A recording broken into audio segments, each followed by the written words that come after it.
Hello. Nightmare horror story YouTube channel पर आपका स्वागत है। भूत प्रेत की सच्ची डरावनी कहानियाँ सुनने के लिए हमारे चैनल को सब्सक्राइब करें और पास ही बेल आइकन को दबाकर नोटिफिकेशन ऑन कर लें। कुफरी में स्कीइंग का लुत्फ उठाने और पूरा दिन मौज मस्ती करने के पश्चात कुमार, कामना, प्रशांत और पायल शाम को शिमला की ओर BMW में जा रहे थे। सर्दियों के दिन, जनवरी का महीना, शाम को 6 बजे ही गहरी रात हो गई थी। गोल घुमावदार रास्तों में अंधकार को चीरती पेड़ों के झुरमुट के बीच कार चलती जा रही थी। सैलानी ही इस समय सड़कों पर कार चलाते नजर आ रहे थे। टूरिस्ट टैक्सियां भी वापस शिमला जा रही थीं। कुफरी की ओर इक्का दुक्का कारें ही जा रही थीं। बातों के बीच चारों शिमला की ओर बढ़ रहे थे। लगभग आधा सफर कट गया था। कार स्टीरियो की तेज आवाज में हंसी ठिठोले करते हुए सफर का आनंद उठाते हुए समय का पता नहीं चल रहा था। झटके मारते हुए कार क्यों चला रहे हो? प्रशांत ने झटकती हुई कार में झूलते हुए कुमार से पूछा। प्रशांत भाई, मैं तो कार ठीक चला रहा हूँ, मालूम नहीं यह अचानक से झटके क्यों खा रही है। कुमार ने झटके खाती कार को संभालते हुए कहा। कार को थोड़ा साइड करके देख लेते हैं, हो सकता है कि डीजल में कचरा आ गया हो। थोड़ी रेस देकर देखता हूँ कि कार रिदम में आ जाए। कुमार ने क्लच दबाते हुए कार का एक्सीलेटर दबाया, लेकिन कोई खास कामयाबी नहीं मिली। कार झटके खाती हुई रुक गई। अब क्या करें? चारों के मुंह से एक लगे कि काली रात के साए में कुछ भी नजर नहीं आ रहा था। सोने पे सुहागा तो धुंध ने कर दी थी। धीरे धीरे धुंध बढ़ रही थी। ठंड भी धीमे धीमे बढ़ रही थी। कार सड़क की एक साइड पर खड़ी थी। इक्का दुक्का कार टैक्सी आ जा रही थी। प्रशांत, बाहर निकलकर मदद मांगनी पड़ेगी। कार में बैठे रहने से कुछ नहीं होगा। कार तो हम चारों को चलाना आता है, लेकिन कार के मैकेनिक गिरी में चारों फेल हैं। शायद कोई कार या टैक्सी से मदद लेनी पड़ेगी। कहकर कुमार कार से बाहर निकला। एक ठंडे हवा के तेज झोंके ने स्वागत किया। शरीर में झुरझुरी सी फैल गई। प्रशांत भी कार से बाहर निकला। पायल और कामना कार के अंदर बैठे रहे। ठंड बहुत अधिक थी। दिल्ली निवासी कुमार और प्रशांत की झुरझुरी निकल रही थी। दोनों की हालत दयनीय होने लगी। थोड़ी देर खड़े रहे तो हमारी कुल्फी बन जाएगी, कुमार ने प्रशांत से कहा। ठीक कह रहे हो, लेकिन कर भी कह सकते हैं, प्रशांत ने जैकेट की टोपी को ठीक करते हुए कहा। लिफ्ट मांग कर शिमला चलते हैं, कार को यहीं छोड़ते हैं, सुबह शिमला से मैकेनिक ले आएंगे, कुमार ने सलाह दी। ठीक कहते हो। रात का समय था, गाड़ियों की आवाजाही भी नहीं थी। काफी देर बाद एक कार आई। उनको कार के बारे में कुछ नहीं मालूम था। वैसे भी कार में 5 सवारियां थीं, कोई मदद नहीं मिली। 2-3 कारें आईं, लेकिन सभी में पूरी सवारियां थीं। कोई लिफ्ट न दे सका। एक टैक्सी रुकी। ड्राइवर ने कहा, जनाब, मारुति, होंडा, टोयोटा की कार होती तो देख लेता, यह तो BMW है, मेरे बस की बात नहीं है।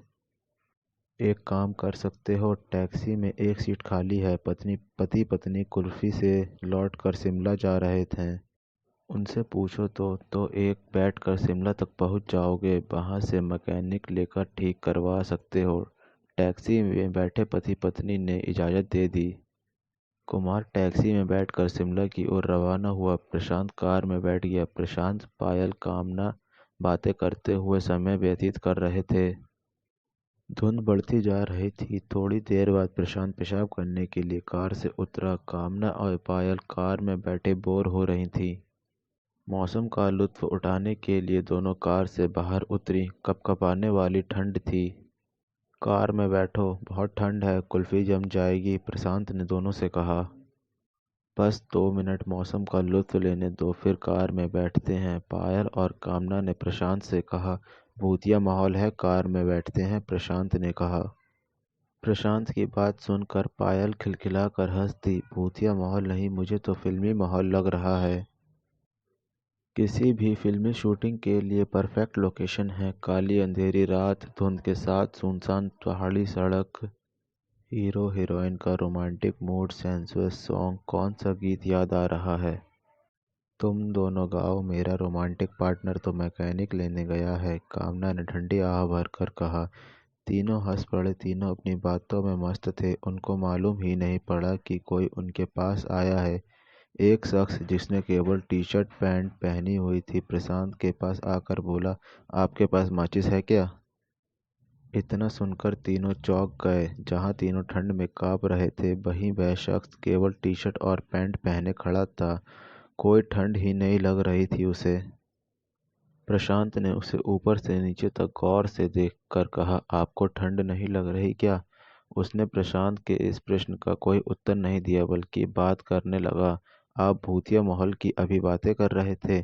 क्या आप भूतों पे विश्वास करते हैं? क्या आपने उनको कभी देखा है? नहीं, दिल्ली में रहते हैं, ना कभी देखा है और ना कभी विश्वास किया है भूतों पर। प्रशांत ने कहकर पूछा, क्या आप विश्वास करते हैं? हम पहाड़ी आदमी हैं, हर पहाड़ी भूतों को मानता है, उनका अस्तित्व होता है। उस शख्स की भूतों की बातें सुनकर कामना और पायल से रहा नहीं गया। उनकी उत्सुकता बढ़ गई। भाई कुछ बताओ भूतों के बारे में, फिल्मी माहौल हो रखा है, कुछ बात बताओ।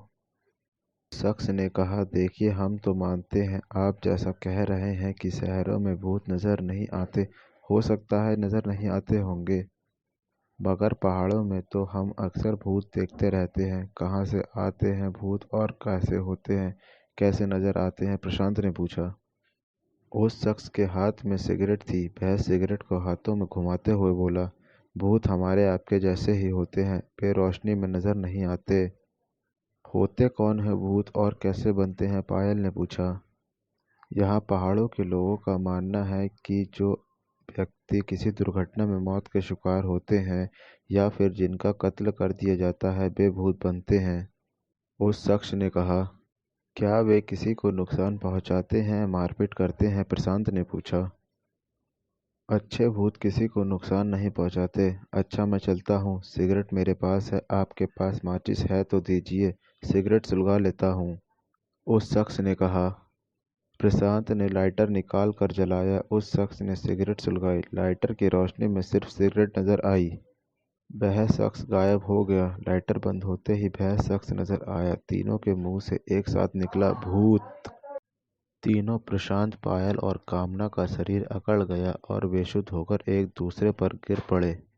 अकड़ा शरीर, खुली आंखें, लगभग मृत्यु की देह के समान तीनों मूर्छित थे। वह शख्स कुछ दूरी पर खड़ा सिगरेट पी रहा था। तभी एक आर्मी का ट्रक गुजरा। उसने ट्रक को रुकने का इशारा किया। ट्रक ड्राइवर उसे देखकर समझ गया कि वह कौन है।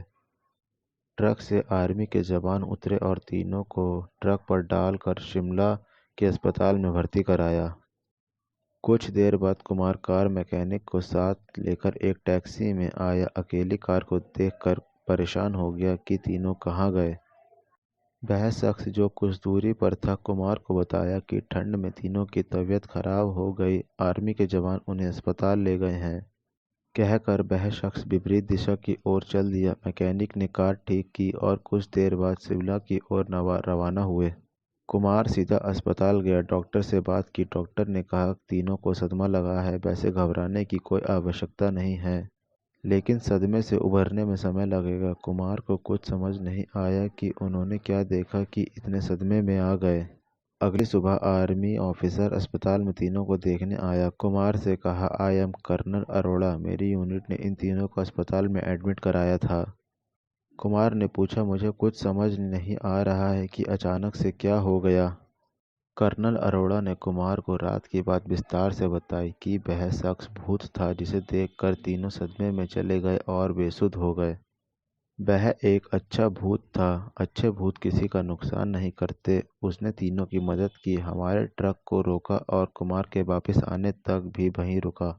शाम तक तीनों को होश आ गया। 2 दिन बाद अस्पताल से छुट्टी मिली और सभी दिल्ली वापस आ गए, लेकिन सदमे से उभरने में लगभग 3 महीने लग गए। आज 7 साल बीत गए उस घटना को। चारों कभी भी घूमने रात को नहीं निकलते। नाइट लाइफ बंद कर दी। घर से ऑफिस और ऑफिस से घर, बस यही रूटीन है उनका। उस घटना को याद करके आज भी उनका बदन ठंडा होने लगता है।